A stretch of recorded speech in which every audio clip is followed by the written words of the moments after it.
A los 60 años, decidí desobedecer a mi esposo por primera vez en 35 años de matrimonio. Tomé las llaves escondidas y fui a casa de mi suegra. Esa casa que él me prohibía visitar desde hacía décadas, siempre con la misma excusa.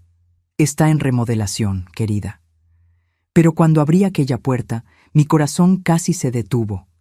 Lo que vi allí dentro destruyó todo lo que creía sobre mi vida, mi matrimonio y el hombre que dormía a mi lado todas las noches.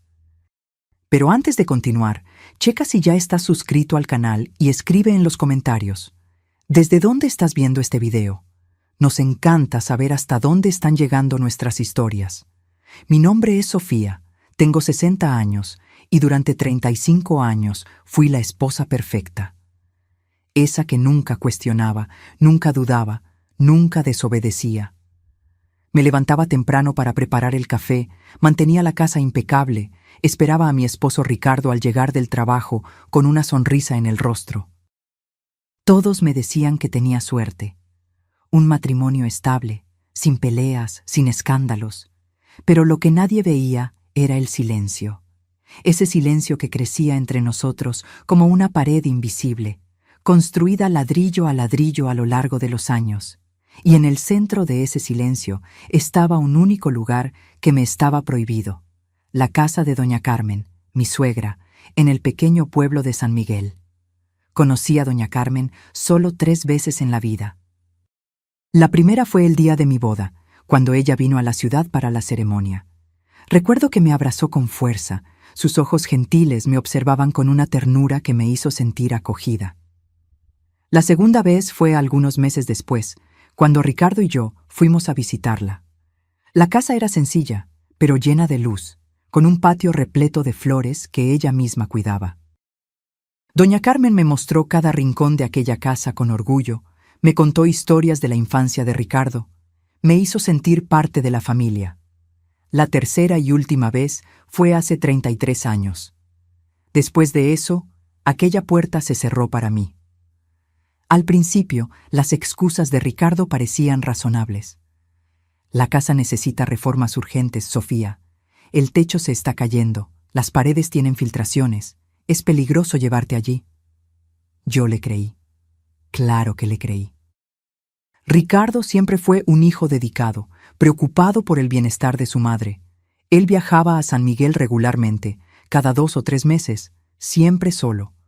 Hay mucho polvo, mucho trabajo. Te cansarías, decía él, besando mi frente antes de partir. Los años pasaron. Un año de reforma se transformó en 2, luego en 5, luego en 10. Siempre había un nuevo problema.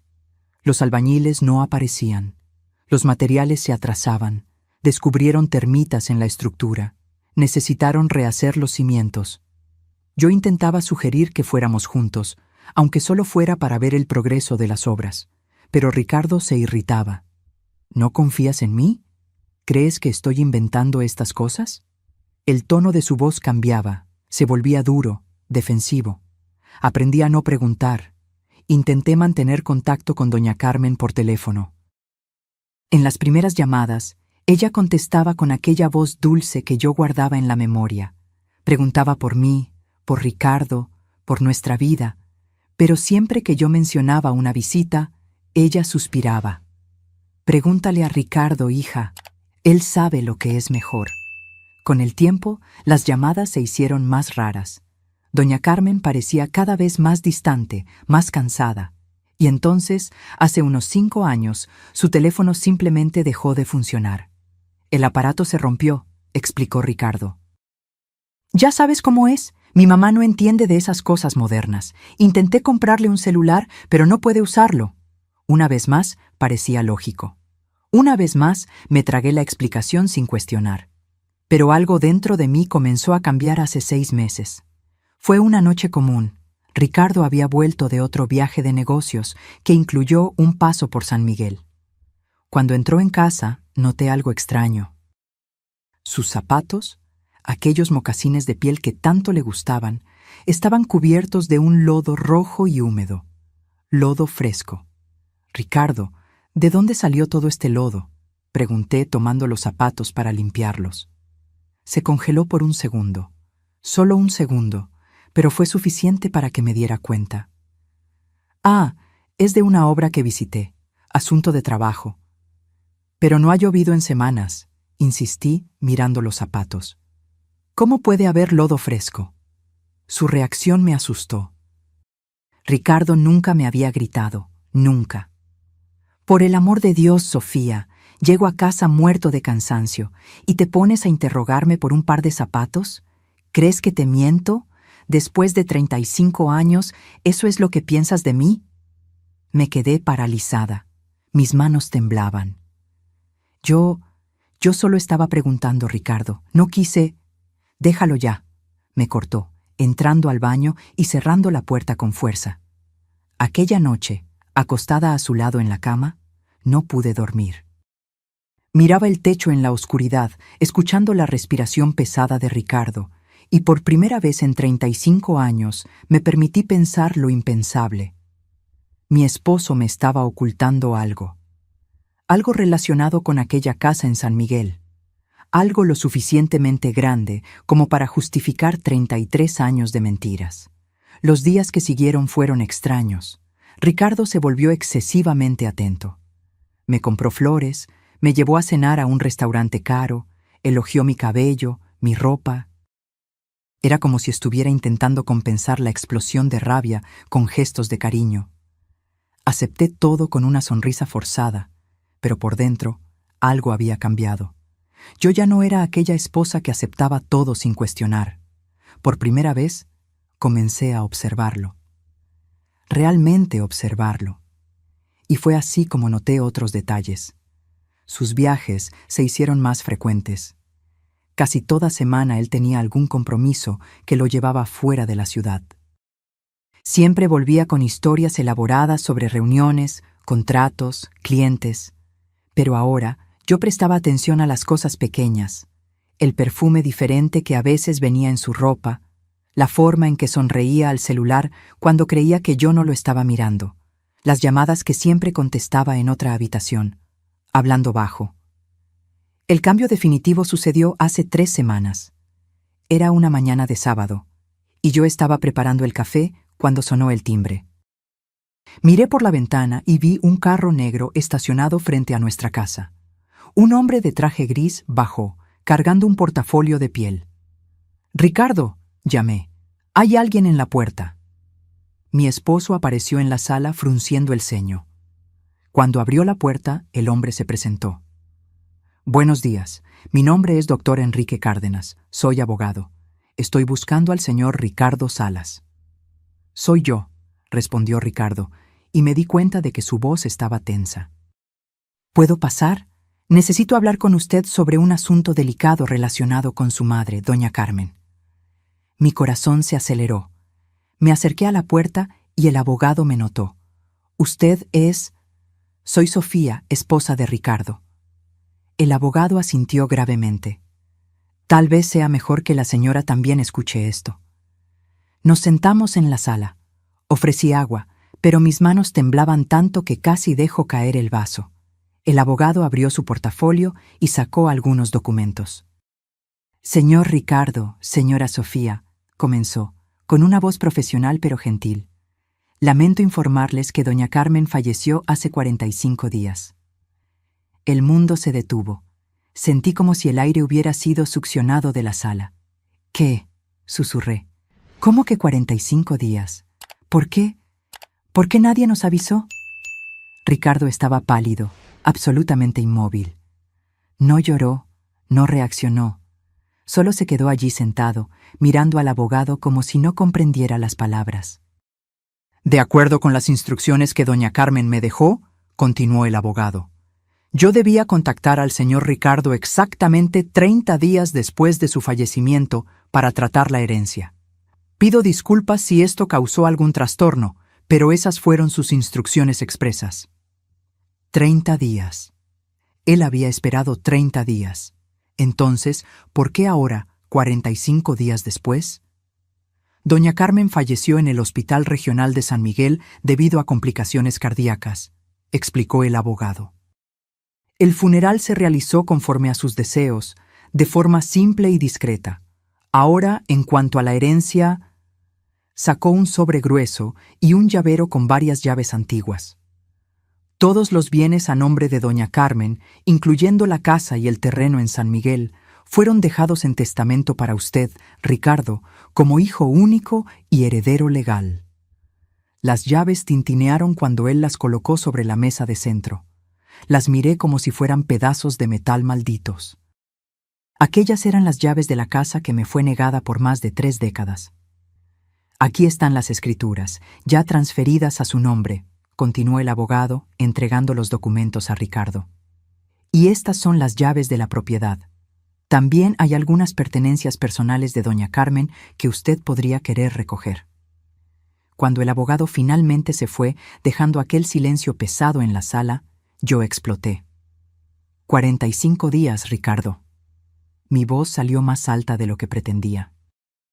Tu madre murió hace 45 días y no me contaste nada. Yo no sabía, gritó de vuelta, levantándose bruscamente. ¿Crees que yo lo sabía? Estoy tan impactado como tú. ¡Mentira! Escuché mi propia voz resonar por la casa, sorprendiéndome a mí misma. Nunca le había gritado a Ricardo. Nunca. Tú sabías. Aquellos zapatos con lodo, hace 6 meses. No estabas en ninguna obra de trabajo. Estabas allí, en San Miguel. Tu madre estaba enferma y me ocultaste eso. Ricardo me encaró con una expresión que nunca había visto antes. No era tristeza, era pánico, puro pánico. Estaba intentando protegerte, dijo, pero la voz salió débil, sin convicción. ¿Protegerme? ¿Protegerme de qué? ¿De despedirme de mi suegra? ¿De estar presente en el funeral? ¿De hacer una oración por ella? Él no respondió. Solo tomó el sobre con los documentos y las llaves, guardó todo en su portafolio y se dirigió a la oficina, o estudio. Escuché el clic de la cerradura cuando cerró el cajón. Me quedé sola en la sala, temblando de rabia y dolor. No era solo la muerte de doña Carmen lo que me lastimaba, aunque eso dolía profundamente. Era la mentira. Era darme cuenta de que el hombre con quien había vivido por 35 años era capaz de esconder algo tan importante, tan devastador. Aquella noche no pude cenar. Me quedé en la cocina, mirando al vacío, intentando juntar las piezas de un rompecabezas que no tenía sentido. ¿Por qué Ricardo escondería la muerte de su propia madre? ¿Por qué aquella casa estaba tan prohibida? ¿Qué había en San Miguel que él no quería que yo viera? Y entonces me acordé de algo. Años atrás, tal vez unos 10 años, yo estaba limpiando la oficina de Ricardo y encontré un recibo extraño. Era de una tienda de materiales de construcción en San Miguel, pero la cantidad y los valores me llamaron la atención. Eran compras mensuales, siempre al final del mes, siempre con valores altos. En aquel momento, cuando le pregunté a Ricardo, me dijo que era para la remodelación de la casa de su madre. Tenía sentido, así que no cuestioné. Pero ahora me preguntaba, ¿esos recibos eran realmente para remodelación o eran para otra cosa? En los 3 días siguientes, Ricardo apenas me habló. Se encerraba en la oficina, contestaba llamadas en voz baja, parecía nervioso, agitado. Yo lo observaba por los rincones, estudiando cada movimiento, cada expresión. Y me di cuenta de que tenía miedo. Miedo de que yo descubriera algo. Y entonces, en la 4ª mañana después de la visita del abogado, Ricardo anunció: «Necesito viajar por trabajo. Es urgente. Un proyecto importante en otro estado. Estaré fuera una semana, tal vez 10 días». Lo miré, a la maleta que ya estaba lista al lado de la puerta, a la forma en que evitaba mi mirada. «Qué conveniente», pensé. «Tu madre acaba de morir y tienes que viajar». Pero no dije nada en voz alta. Solo asentí. «Está bien, buen viaje». La decisión vino como un rayo. Apenas Ricardo salió de casa, con la maleta y aquel aire de alivio mal disimulado, supe exactamente lo que necesitaba hacer. A los 60 años, por primera vez en la vida, iba a desobedecer a mi esposo. Iría a San Miguel. Iría a ver aquella casa con mis propios ojos. Pero primero necesitaba las llaves. Esperé 10 minutos después de que Ricardo se fuera, solo para asegurarme de que no regresaría. Luego me dirigí a su oficina. La puerta estaba cerrada, como siempre. Mi corazón latía tan fuerte que podía oírlo en mis oídos. ¿Dónde guardaría Ricardo la llave de la oficina? Pensé rápidamente. Ricardo era metódico, organizado, pero también arrogante. Nunca imaginaría que yo osaría entrar en su oficina. La llave debía estar en algún lugar obvio, escondida a la vista de todos. Fui al cuarto y comencé a revisar los pantalones que él había usado la semana anterior. En el tercer par, en el bolsillo pequeño de un pantalón de vestir, mis dedos tocaron algo frío y pequeño. Una llave. Pero era demasiado pequeña para ser la de la oficina. Debía ser de un cajón. Continué buscando. Entonces recordé el llavero en la entrada donde guardábamos las llaves extras de la casa. Allí estaban, llaves del portón, del carro, de la puerta de enfrente, y una llave con una etiqueta descolorida donde aún se podía leer oficina. Con las manos temblando, volví y abrí la puerta de la oficina. El olor del ambiente me envolvió, una mezcla de papel, madera y el perfume caro que Ricardo usaba. Todo estaba impecable, organizado con precisión militar. Fui directo al escritorio, a los cajones del lado derecho. El primero se abrió fácilmente. Solo tenía plumas, blocs de papel, nada importante. El segundo también. Pero el tercero estaba cerrado con llave. Tomé la pequeña llave que había encontrado en el bolsillo del pantalón y probé. Encajó perfectamente.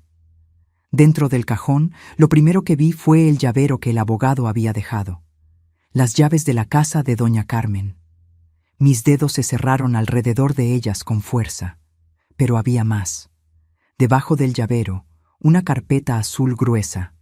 En la portada, con la letra impecable de Ricardo. San Miguel, Inversiones. Abrí la carpeta. No había proyectos de remodelación, no había planos arquitectónicos. Lo que encontré fueron cientos de recibos, todos organizados por fecha, todos de la misma tienda de materiales de construcción. Cemento, arena, ladrillos, pintura, herrajes, compras mensuales durante años. Los valores eran absurdos. Sumé mentalmente los recibos visibles y llegué fácilmente a más de 200,000 pesos mexicanos, adaptación monetaria. Pero lo que más me llamó la atención fue un pequeño papel, diferente de los recibos oficiales. Era una nota manuscrita, con letra femenina y nerviosa. Ricardo, ella está pidiendo las medicinas otra vez. Ya no quedan. ¿Qué hago? Sé. Ella, medicinas. Sé. Mi mente giraba intentando entender. ¿Quién era ella, doña Carmen? ¿Y quién era C? ¿Por qué una mujer estaría pidiendo instrucciones a Ricardo sobre medicinas? Guardé las llaves de la casa en el fondo de mi bolsa o bolso y puse todo de vuelta en su lugar. Cerré la oficina con llave, devolví las llaves al llavero. No podía dejar rastros. Fui al cuarto y comencé a prepararme. No hice maleta. Ricardo podría llamar y notar algo extraño en mi voz. Puse solo algunas ropas en una mochila vieja, dinero en efectivo que había guardado a lo largo de los años, mis documentos. Dejé mi celular en modo silencioso.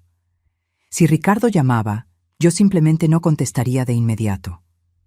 Enviaría un mensaje después. Estaba en la ducha o estaba durmiendo. Pedí un taxi por aplicación hasta la terminal de autobuses. Durante el trayecto, miré por la ventana la ciudad donde había vivido por tantos años. Todo parecía diferente ahora, como si estuviera viendo a través de una lente nueva. ¿Cuántas otras mujeres estarían pasando por situaciones parecidas? ¿Cuántas aceptaban las mentiras de sus esposos sin cuestionar, como yo había hecho por décadas? En la terminal, compré un boleto para la ciudad más cercana a San Miguel. No quise comprar directo para allá. Tenía miedo de dejar rastros muy obvios. El viaje sería largo, casi 7 horas con trasbordo. Me senté cerca de la ventana en el autobús. A mi alrededor, personas comunes viviendo sus vidas comunes. Una madre intentando calmar a un bebé llorando. Un joven escuchando música alta en los audífonos. Una pareja de ancianos de la mano echando una siesta juntos. Envidié a aquella pareja por un momento. Parecían tener algo que Ricardo y yo nunca tuvimos. Verdad. Durante las largas horas de viaje, me quedé mirando por la ventana, viendo el paisaje cambiar. La ciudad grande dio lugar a ciudades más pequeñas, luego a campos verdes, sembradíos, caminos de tierra. El cielo era más abierto aquí, más limpio. Hacía tanto tiempo que no salía de la ciudad que casi había olvidado cómo era el resto del mundo. Intenté armar el rompecabezas en mi mente. Ricardo decía que la casa estaba en remodelación hacía 33 años. Los recibos probaban que él compraba materiales de construcción regularmente. ¿Pero para qué? ¿Para construir qué? Las remodelaciones no duran décadas. Y aquella nota sobre medicinas. ¿Doña Carmen estaba enferma? ¿Por qué Ricardo nunca me contó? Y lo más importante, ¿quién era la mujer que escribió aquel recado? Sé. Cuando finalmente llegué a la ciudad vecina de San Miguel, ya era media tarde. Fui hasta el punto donde las vans rurales partían para los pueblos más pequeños. Le pregunté a un conductor sobre San Miguel. ¿San Miguel?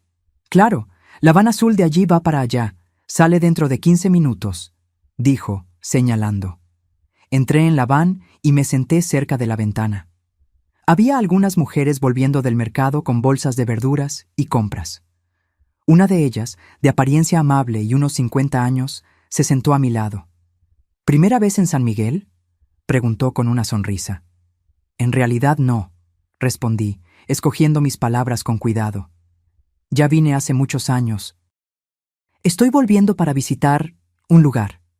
Ah, qué bien. San Miguel es pequeño, pero es un lugar tranquilo. Todo el mundo se conoce por allá. Respiré hondo y me arriesgué. ¿Usted conoce la casa de doña Carmen, la mamá de Ricardo? El rostro de la mujer cambió instantáneamente. Había sorpresa allí, pero también... ¿compasión? Doña Carmen, pobrecita, ella falleció hace más de un mes, ¿sabe? Todo el mundo se sorprendió. Estaba tan aislada en los últimos años. ¿Aislada?, repetí, fingiendo no saber nada. Sí, doña Carmen era una mujer activa, participaba en las reuniones de la iglesia, cuidaba el jardín, pero hace unos años simplemente desapareció. Ricardo, su hijo, construyó aquella cerca alta alrededor de la casa. Decía que era por seguridad, pero parecía más una prisión. Nadie más veía a doña Carmen. Cuando preguntábamos, Ricardo decía que estaba frágil, que no podía recibir visitas. Mi estómago se revolvió. ¿Y la casa? ¿Cómo está? La casa está hermosa, bien cuidada, pintada. No parece que haya tenido ninguna reforma, para serle sincera. Solo aquella cerca alta que le da un aire extraño al lugar. La van me dejó cerca del centro de San Miguel. Era exactamente como lo recordaba de décadas atrás, solo que ahora todo parecía más pequeño, más íntimo.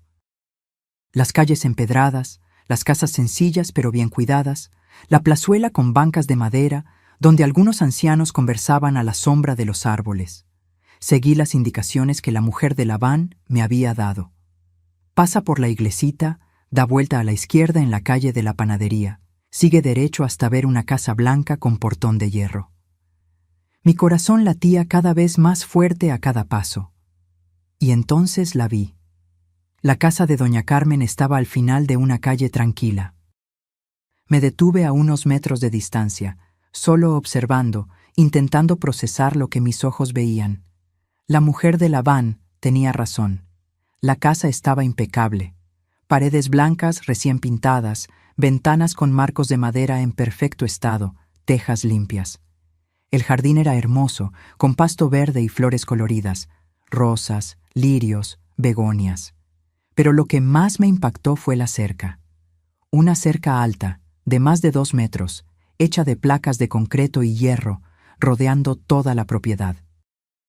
No era una cerca decorativa, era una barrera Una prisión. 33 años. 33 años me dijo que esta casa estaba en ruinas, en obras, peligrosa, y lo que yo veía frente a mí era una propiedad perfecta, bien cuidada, hermosa. Ricardo no estaba remodelando nada, estaba escondiendo algo. Sentí que mis piernas flaqueaban, pero me forcé a seguir andando. El portón no estaba cerrado. Lo empujé despacio, y se abrió con un ligero chirrido. Subí los 3 escalones del porche, mi mano temblando tanto que necesité 2 intentos para poner la llave en la cerradura. La llave giró suavemente. La puerta se abrió, y entonces un olor me golpeó. No era malo, pero era extraño.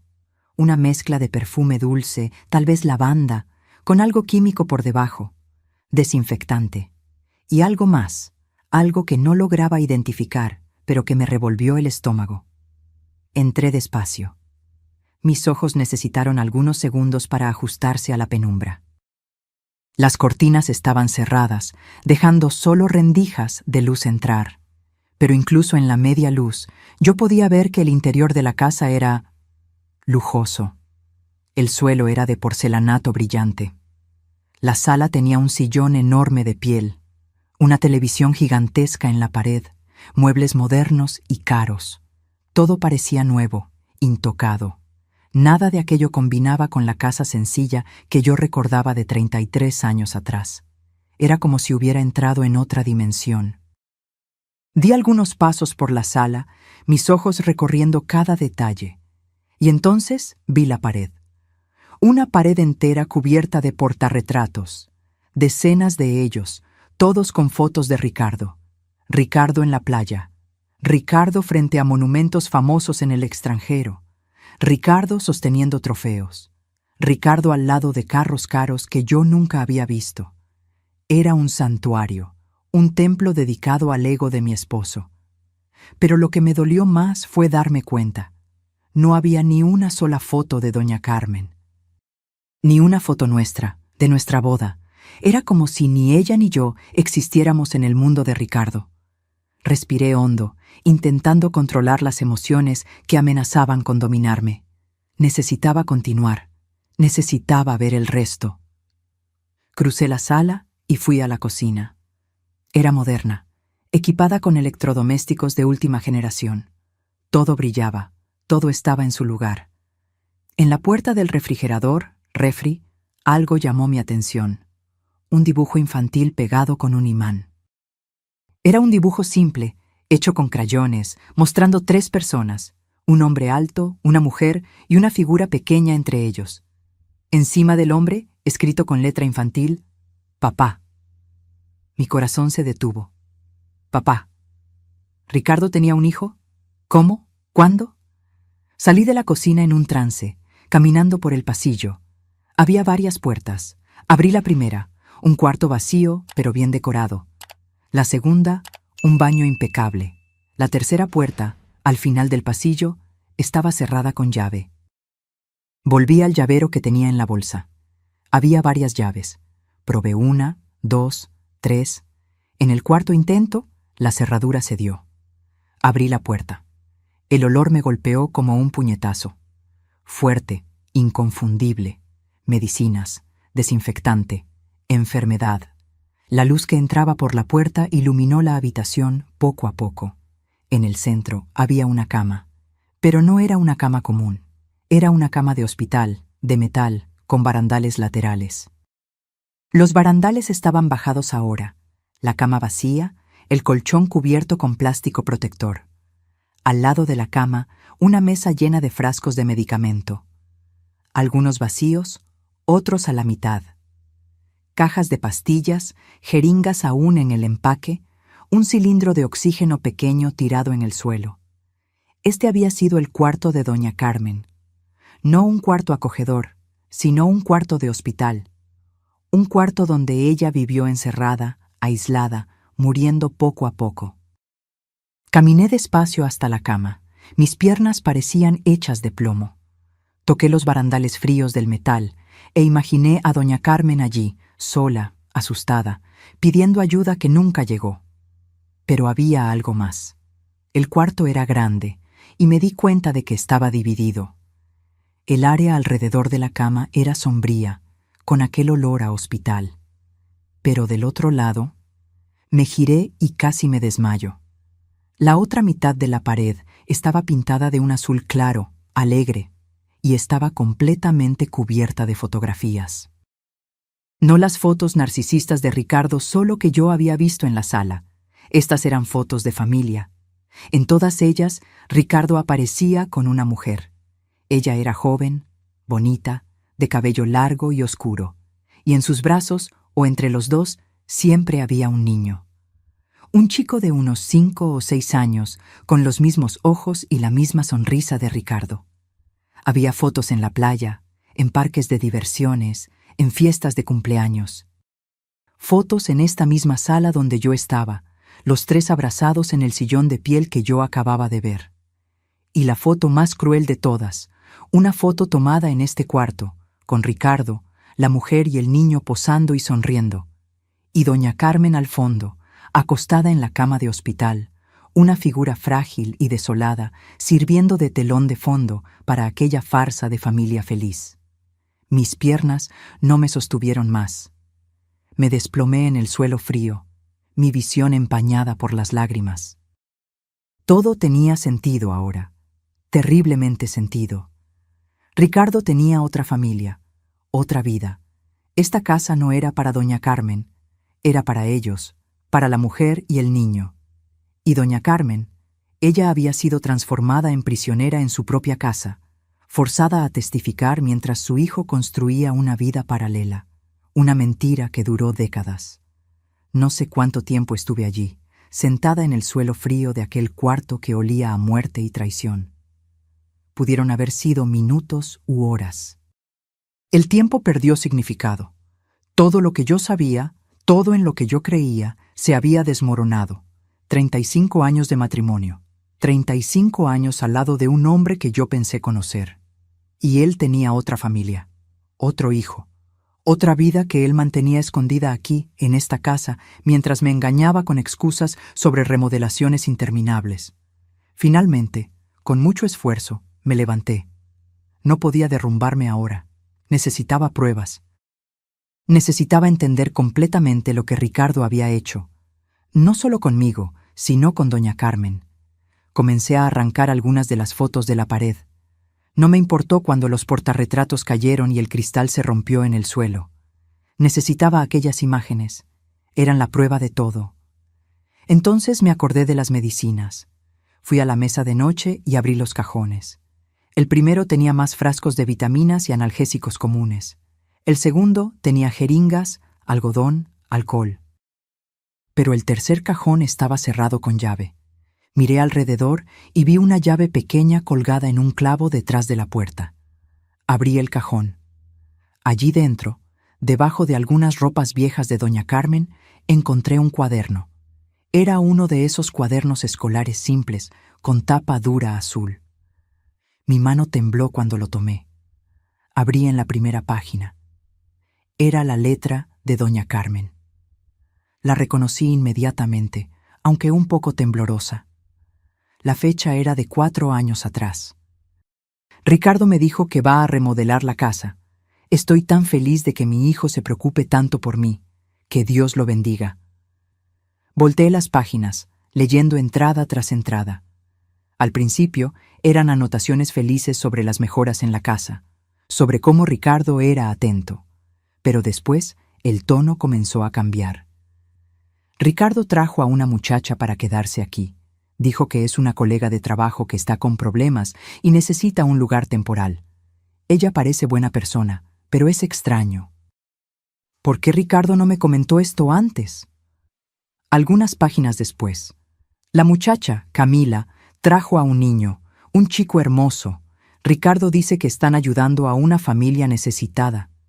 Pero los ojos de ese niño son iguales a los de Ricardo cuando era pequeño.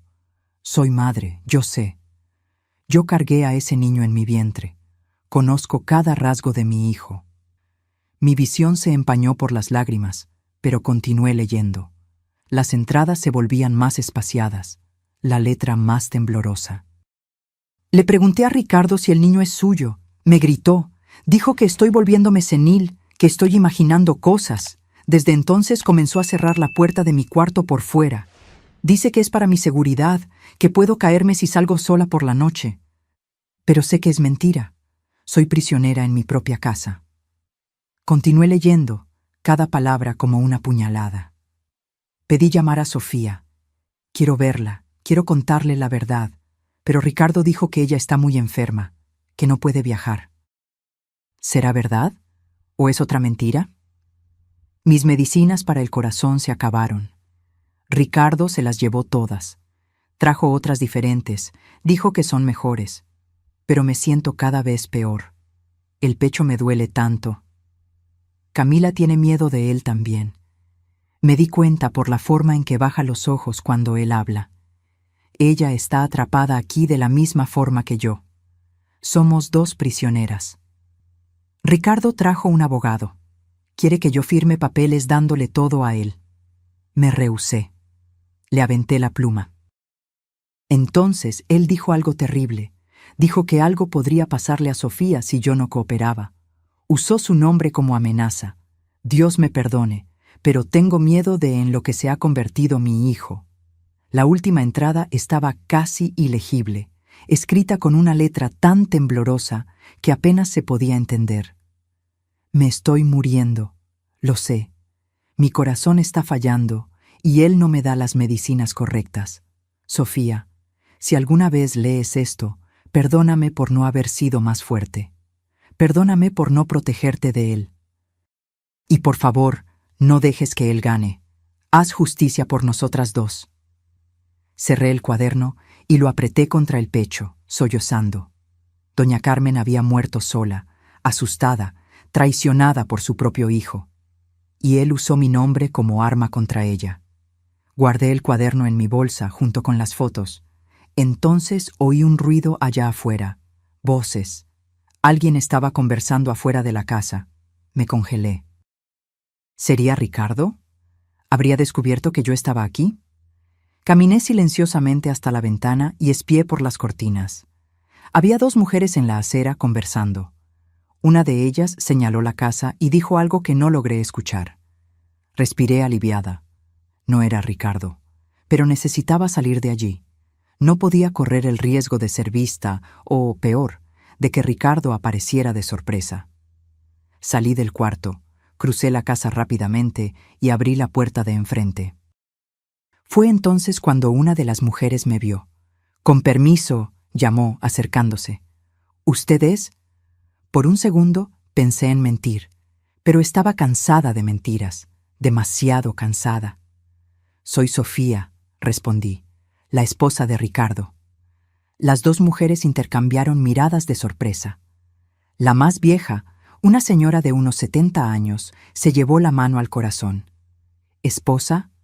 Pero Ricardo siempre dijo que usted estaba muy enferma, que por eso nunca venía a visitarlo». «Sé lo que dijo», respondí, mi voz saliendo más firme de lo que esperaba. «Pero como puede ver, estoy bien, muy bien. Y ahora sé por qué él nunca me trajo aquí». La mujer más joven, que debía tener unos 50 años, se presentó. «Mi nombre es Beatriz, vivo allí enfrente, y esta es doña Mercedes. Ella era muy amiga de doña Carmen». Ella dudó antes de continuar. ¿Usted sabe sobre Camila?» Mi corazón se aceleró al escuchar el nombre. ¿Camila? Beatriz miró a doña Mercedes, como pidiendo permiso para hablar. La señora más vieja asintió lentamente. «Camila es bueno, creo que sería la otra esposa de Ricardo», dijo Beatriz, escogiendo las palabras con cuidado. «Ella vive aquí hace unos 5 años. Tiene un niño, Gabriel. Todos aquí lo saben, pero nadie sabía bien qué decir. Ricardo es intimidante, y después de que cercó la casa y aisló a doña Carmen, todo el mundo tuvo miedo de meterse». Doña Mercedes sacudió la cabeza, los ojos llenos de lágrimas. «Carmen era mi mejor amiga. Hacíamos crochet juntas, íbamos a misa, cuidábamos el jardín. Cuando Ricardo construyó aquella cerca y comenzó a decir que ella estaba demasiado enferma para recibir visitas, intenté verla varias veces. Pero Ricardo estaba siempre en la puerta, impidiéndome. Mi mamá necesita reposo, decía, y poco a poco, Carmen simplemente desapareció. Pero la casa estaba siempre con movimiento, continuó Beatriz. Camila entrando y saliendo con el niño, Ricardo llegando con el carro lleno de compras. Era como si ellos vivieran una vida normal aquí, mientras doña Carmen estaba encerrada allá dentro. ¿Ustedes saben dónde está Camila ahora?, pregunté, sintiendo una mezcla de rabia y curiosidad. Ella se fue poco después de que doña Carmen murió, respondió doña Mercedes. Ricardo dijo que ella había conseguido un empleo en otra ciudad, pero antes de ir, vino a buscarme. ¿Ella la buscó a usted? Sí. Estaba desesperada. Dijo que no aguantaba más, que tenía miedo de Ricardo, que quería proteger a su hijo. Me dio esto. Doña Mercedes sacó del bolsillo de su mandil un papel doblado. Me pidió que lo guardara. Dijo que podía ser importante un día. Tomé el papel con manos temblorosas y lo desdoblé. Era una carta, escrita con letra apresurada. Mi nombre es Camila Flores. Escribo esto en caso de que algo me suceda a mí o a mi hijo Gabriel. Conocí a Ricardo hace 6 años, cuando yo trabajaba como mesera. Él me dijo que era divorciado, que vivía solo y cuidaba a su madre enferma. Le creí. Cuando me embaracé, me trajo para acá. Dijo que el bebé y yo tendríamos una buena vida. Al principio, fue bueno. Pero después me di cuenta de que doña Carmen no estaba enferma. Estaba siendo mantenida prisionera. Ricardo le quitó las medicinas y solo le daba vitaminas. Él decía que ella estaba dramatizando, que eran cosas de vieja queriendo atención.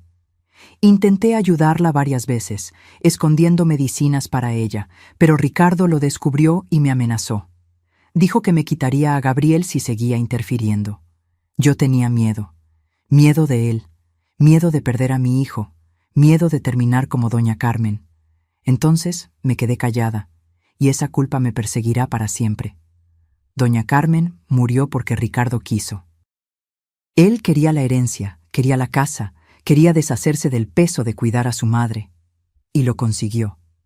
Si alguien encuentra esta carta, por favor, no dejen que él se salga con la suya. Por la memoria de doña Carmen, hagan justicia. Cuando terminé de leer, necesité apoyarme en la pared. Era todo peor de lo que imaginaba. No era solo traición conyugal, era asesinato. Ricardo había matado a su propia madre, dejándola sin los medicamentos necesarios. ¿Dónde está Camila ahora?, pregunté. No sé con certeza, respondió doña Mercedes. Ella dijo que iba a intentar volver con su familia en el interior de Oaxaca, pero tenía tanto miedo que no quiso dar detalles. Solo me pidió que guardara esta carta y la entregara a las autoridades si algo sucedía. Las autoridades, repetí. ¿Fueron a la policía? Las dos mujeres bajaron la mirada, avergonzadas. Nosotras no teníamos pruebas, murmuró Beatriz. Era todo basado en sospechas, en cosas que oíamos a través de las paredes, en comportamientos extraños, y Ricardo es tan convincente. Teníamos miedo de que él volteara la situación contra nosotras, que nos demandara por difamación. Entendí. El miedo era una herramienta poderosa, y Ricardo sabía cómo usarla muy bien. Pero ahora tenemos pruebas, dije, sacando el cuaderno de doña Carmen de mi bolsa. Ella documentó todo, y yo tengo las fotos, los recibos y ahora esta carta de Camila. Juntos es evidencia suficiente. Doña Mercedes me miró con una expresión de esperanza mezclada con dolor. ¿Usted va a hacer algo?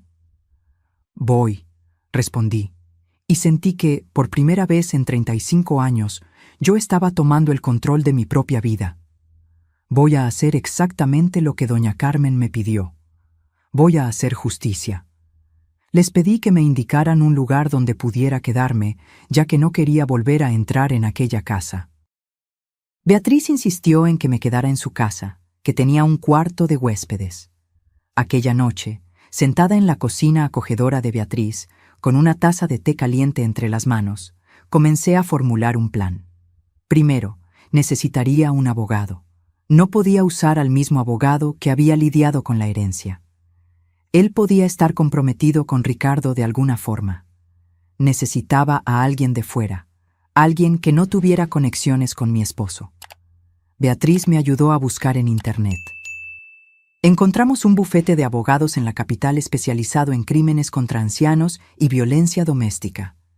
Anoté el número y decidí llamar a la mañana siguiente. Aquella noche no pude dormir. Me quedé mirando el techo, reviviendo 35 años de matrimonio bajo una nueva luz.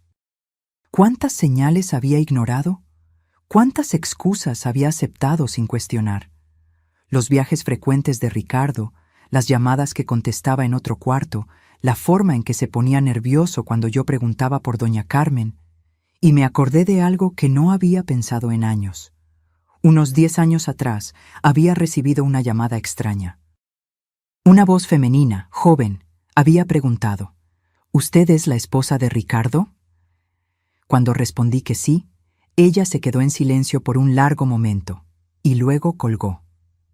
En aquel momento, cuando se lo conté a Ricardo, me dijo que debía ser una broma telefónica, que no era nada importante. Le creí, claro que le creí, pero ahora me preguntaba si aquella voz era de Camila. ¿Habría intentado avisarme? ¿Será que, en algún momento, ella pensó en exponer a Ricardo, pero tuvo demasiado miedo para seguir adelante? A la mañana siguiente, justo cuando el reloj marcó las 9, llamé al bufete de abogados. Una recepcionista contestó, y le expliqué brevemente mi situación, sin entrar en muchos detalles, solo diciendo que necesitaba ayuda urgente con un caso de abuso contra ancianos y fraude. La doctora Fernanda Campos puede atenderla hoy por la tarde, dijo la recepcionista. ¿A las 3 en punto?, confirmé. La capital quedaba a 2 horas de distancia de San Miguel. Beatriz, que había escuchado la llamada, se ofreció a llevarme en su carro.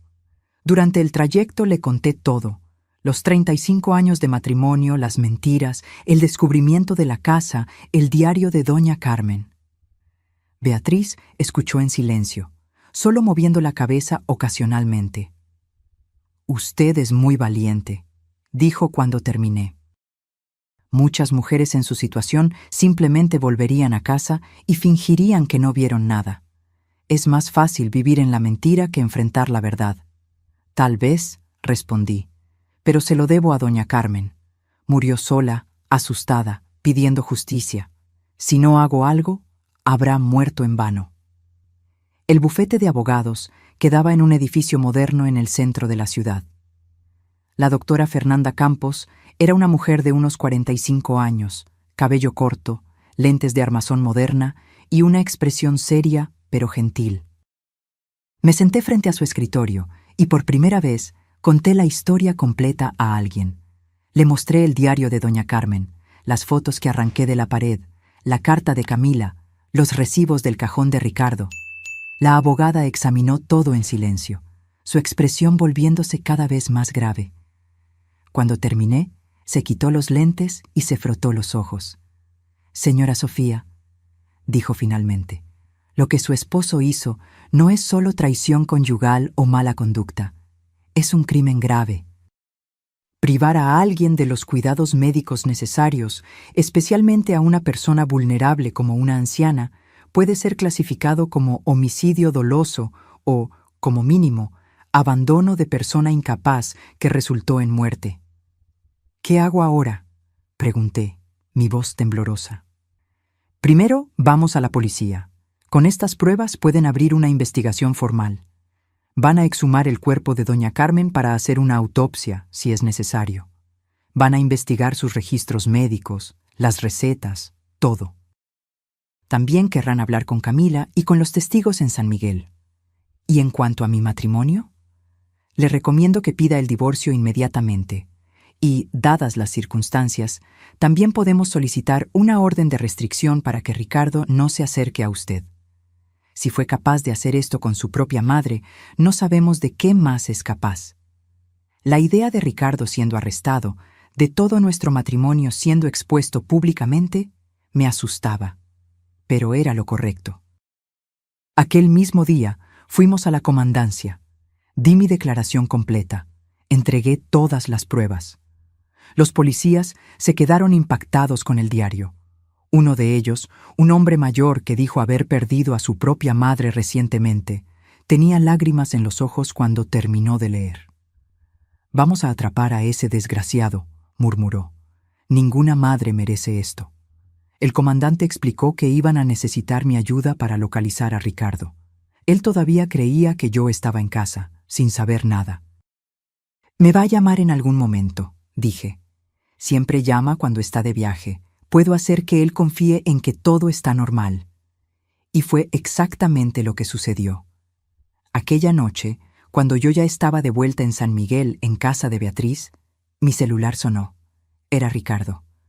«Hola, mi amor», dijo, con aquella voz que yo conocía tan bien.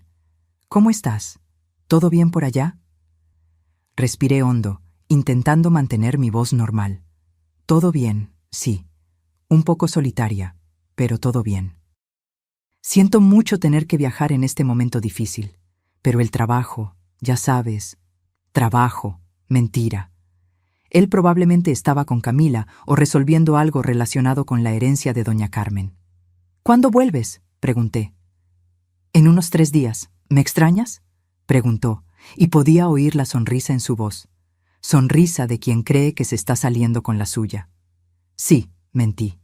«Sí, vuelve pronto». Cuando colgué, sentí náuseas. ¿Cómo había vivido con ese hombre por tantos años? ¿Cómo no me había dado cuenta? En los días siguientes, las cosas sucedieron rápidamente. La policía logró localizar a Camila a través de registros telefónicos antiguos. Ella estaba de hecho en Oaxaca, viviendo con su hermana. Cuando supo que estaban investigando a Ricardo, aceptó inmediatamente dar su testimonio.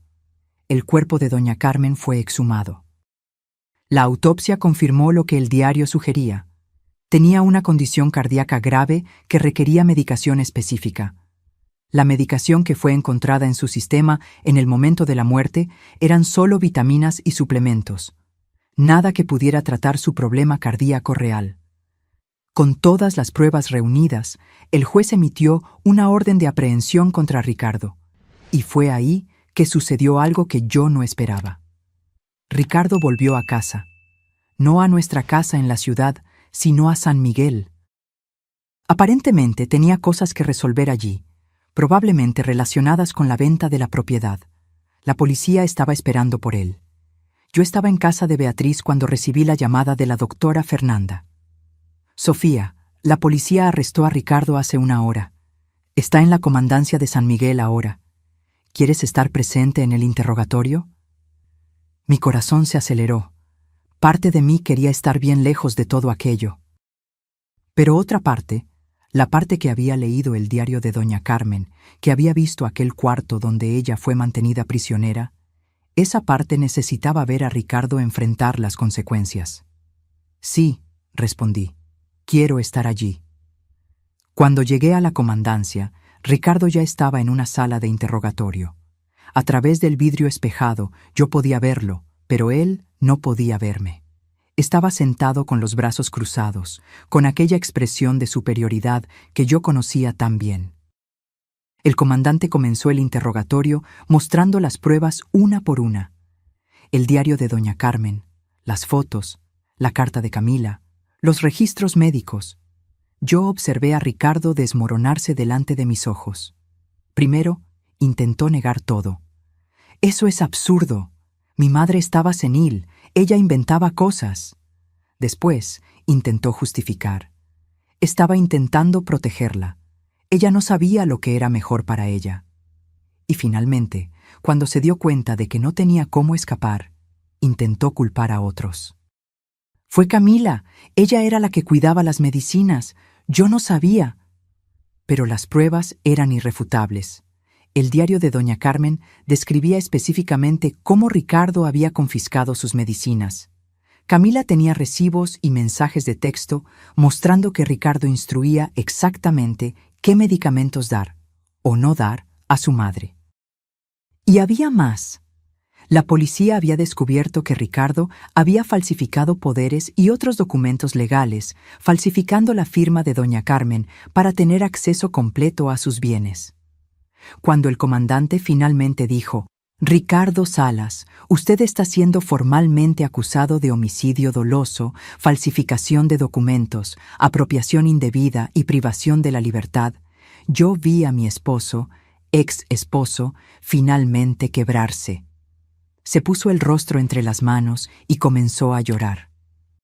Pero no eran lágrimas de remordimiento. Me di cuenta de eso cuando lo oí murmurar: «Mi carrera está acabada. Mi reputación». Ni siquiera en aquel momento pensó en doña Carmen. Solo pensó en sí mismo. Salí de la comandancia con la doctora Fernanda. El cielo estaba comenzando a oscurecer, tiñéndose de naranja y púrpura. ¿Y ahora?, pregunté. Ahora el caso irá a juicio. Con las pruebas que tenemos, es casi seguro que Ricardo será condenado. Estoy estimando entre 15 a 20 años de prisión, tal vez más. Y en cuanto al divorcio, vamos a procesar para que no haya repartición de bienes. Usted no le debe nada a él. De hecho, considerando que él usó recursos del matrimonio para mantener la casa en San Miguel y la doble vida, usted tiene derecho a compensación. No quiero su dinero, dije inmediatamente. No quiero nada que venga de él. Entiendo, pero le sugiero que acepte la casa de San Miguel. Fue dejada para Ricardo por doña Carmen, pero dadas las circunstancias de su muerte, puede haber un argumento legal para que la propiedad pase a usted. Sería una forma de honrar su memoria. La casa. La casa que había sido una prisión para doña Carmen, pero que también había sido su hogar. La idea me agradó. En los meses que siguieron, todo sucedió como la doctora Fernanda predijo. Ricardo fue a juicio. Camila prestó testimonio, así como las vecinas de San Miguel.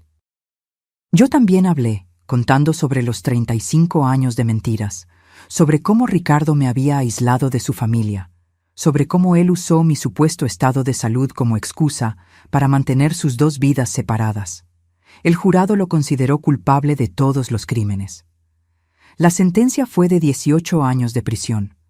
Cuando el juez golpeó el martillo, no sentí triunfo, solo vacío, y tal vez un poco de alivio. El divorcio se finalizó 3 meses después. Recibí la casa en San Miguel, junto con una pequeña compensación financiera que decidí donar a una institución de apoyo a ancianos víctimas de abuso. Ahora, 6 meses después de todo esto, estoy sentada en el porche de la casa en San Miguel. La cerca alta fue removida. Fue lo primero que hice. En su lugar, planté una cerca viva con rosales, como doña Carmen solía tener. El cuarto donde ella pasó sus últimos días fue completamente transformado. Quité todo: la cama de hospital, las medicinas, las cortinas pesadas. Repinté las paredes de un amarillo suave y transformé el espacio en una biblioteca comunitaria. Los niños de la vecindad vienen aquí todas las tardes para leer, hacer la tarea o simplemente jugar. Encima de la puerta puse un letrero: Biblioteca Carmen Salas, en memoria de una mujer fuerte. Doña Mercedes viene a visitarme casi todos los días. Tomamos té juntas y ella me cuenta historias sobre doña Carmen, la mujer que fue antes de que Ricardo la transformara en prisionera. Eran historias de una mujer alegre, generosa, que adoraba cuidar el jardín y hacer dulces para los vecinos. A veces me siento aquí en el porche y pienso en cómo mi vida cambió. Pasé 60 años siendo la esposa perfecta, la mujer obediente, la que nunca cuestionaba.